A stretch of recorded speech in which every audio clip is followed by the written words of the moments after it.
पाकिस्तान की सरहद पार कर भारतीय युवक के प्रेम में अपने 4 बच्चों के साथ जेवर के रबूपुरा में आने वाली सीमा हैदर की कहानी पूरी दुनिया ने देखी है।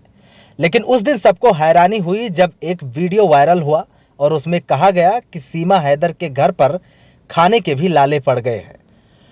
उसके बाद से ही सीमा हैदर की जैसे लॉटरी लग गई हो। पहले सीमा हैदर को एक फिल्म ऑफर की गई और अब सीमा हैदर को देश की एक राजनीतिक पार्टी ने चुनाव लड़ने तक का ऑफर दे दिया है। और यह ऑफर देने वाली पार्टी को आप हल्के में ना लीजिए, क्योंकि यह प्रधानमंत्री नरेंद्र मोदी यानी एनडीए की गठबंधन पार्टी आरपीआई है।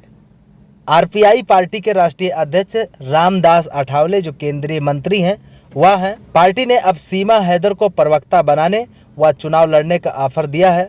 सीमा ने जिस तरह से फिल्म में किरदार करने की बात को स्वीकार किया, उसी तरह राजनीति में भी आने के लिए सीमा ने हाँ कर दिया है। लेकिन यह सब कुछ संभव तो तब हो पाएगा जब एटीएस व अन्य एजेंसियों के द्वारा की गई जांच में सीमा हैदर को क्लीन चिट मिल जाएगी और उसे भारत की नागरिकता दे दी जाएगी।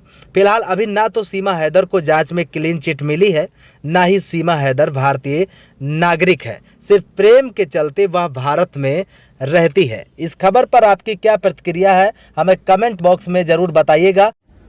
हाँ, सीमा हैदर जो पाकिस्तान की हैं, जो फिलहाल भारत में आई हुई हैं, अगर उनको क्लीन चिट मिलती है हमारे सुरक्षा एजेंसियों के माध्यम से, कोई दोष उनके ऊपर साबित नहीं होता है और उनको भारत की अगर नागरिकता मिलती है, तो बिल्कुल रिपब्लिकन पार्टी ऑफ इंडिया में सीमा हैदर का स्वागत है। ये तो बाबा साहब अम्बेडकर का बनाया हुआ कानून है कि जिसको भारत की नागरिकता है वो कहीं भी चुनाव भी लड़ सकता है, पार्टी में शामिल भी हो सकता है। और वैसे भी अभी तक जो जांचें हुई हैं, जो एजेंसियों की जो जांचें हुई हैं, शायद अभी तो ऐसा कोई मुद्दा आया नहीं है कि कोई दोष उनके ऊपर साबित हुआ हो या ऐसा कुछ इशारा हो, ऐसा कुछ कि उनको कुछ दोषी करार दिया गया है या कोई जासूस है। तो मुझे लगता है कि अगर वो दोषी साबित नहीं होती हैं और उनको भारत की नागरिकता मिलती है, तो उनको हम बिल्कुल रिपब्लिकन पार्टी ऑफ इंडिया में एक अच्छा पद देंगे, क्योंकि एक अच्छी वक्ता तो हैं ही, वो अच्छी प्रवक्ता भी बन सकती हैं। और निकट भविष्य में अगर उनको नागरिकता मिलती है तो भारत की, ऐसा भी हो कि हम उनको अपने रिपब्लिकन पार्टी ऑफ इंडिया के चुनाव चिन्ह पर इलेक्शन भी लड़ाएं, 2024 में भी चुनाव लड़ा सकते हैं, बशर्ते कि उनको नागरिकता मिलनी चाहिए। क्या आप उनको चुनाव भी लड़वाएंगे? बिल्कुल, जैसा कि मैंने कहा कि अगर उनको भारत की नागरिकता मिलती है और वो दोष मुक्त होती हैं उनके ऊपर लगे आरोपों से, तो निस्संदेह और बिल्कुल हम उनको रिपब्लिकन पार्टी ऑफ इंडिया के चुनाव चिन्ह पर चुनाव लड़वा सकते हैं, अगर उनकी इच्छा होगी तो।